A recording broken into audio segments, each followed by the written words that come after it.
Nimeamua kufanya ufafanuzi huu kwa kuwa kiapo mlichoapa ndicho kitakachokuwa dira ya kuwaongoza katika utumishi wenu wote katika Jeshi la Ulinzi la Wananchi wa Tanzania. Hivyo ninapenda mkielewe vizuri, maana Jeshi la Ulinzi la Wananchi wa Tanzania halitavumilia tabia yoyote toka kwa askari yeyote itakayoashiria ukiukaji wa hata neno moja katika kiapo chenu.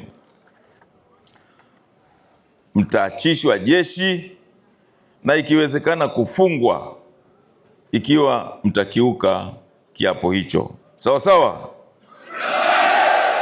Mmeahidi kuwa watiifu.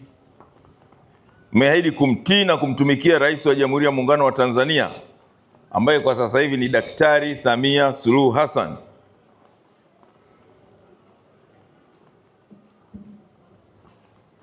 Naamini na mimi ninawasisitiza kuwa utii huchukua sehemu kubwa sana ya maisha ya mwanajeshi. Utii hujenga uelewano, mshikamano na umoja miongoni mwa wanajeshi. Bila utii, ninyi mtakuwa ni kundi la majambazi na sio wanajeshi. Leo hii tupo hapa kushuhudia Jeshi la Ulinzi la Wananchi wa Tanzania likipata wanajeshi wapya na sio majambazi. Sawa sawa? Majambazi hawana nafasi katika Jeshi la Ulinzi la Wananchi wa Tanzania na katika Jamhuri ya Muungano wa Tanzania.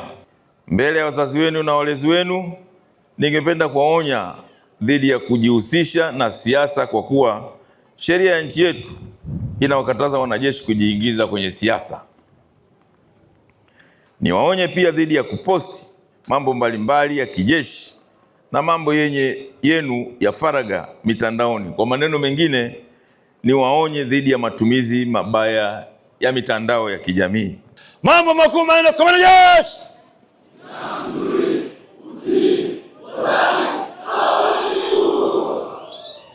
Mafunzo ya awali ya kijeshi yameandaliwa ili kumwezesha askari kuweza kukabiliana na changamoto za sasa za kiusalama duniani.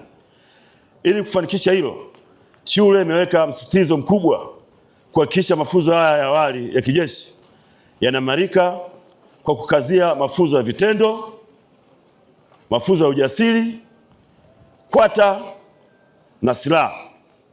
Lengo ni kuhakikisha askari wanakuwa jasiri, hodari na wenye nidhamu nzuri, kujiamini na wenye utimamu wa mwili na kiakili, tayari kupambana na matishio yoyote ya kiusalama.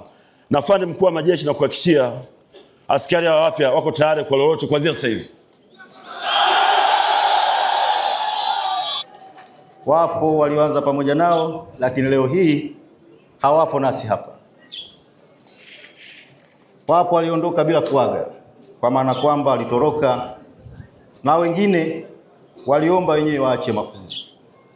Lakini afande, ni kutokana na moyo wa uzalendo walionao kwa nchi yao, askari hawa waliweza kuvumilia na kupokea maelekezo yaliyotolewa na wakufunzi wao katika mazingira mbalimbali, na hatimaye leo hii wanahitimu mafunzo yao. Hongereni sana askari wapya. Afande mgeni rasmi, naomba nichukue nafasi hii pia kuwapongeza wakufunzi kwa kuwa na moyo wa dhati na wa kujitoa katika kufundisha. Kazi hii ni kazi ambayo inahitaji moyo. Kundi hili afande lilikuja na tabia mbalimbali, lakini leo hii ni askari waliofundishwa na kuwa na tabia zinazofanana na zenye tija kwa jeshi.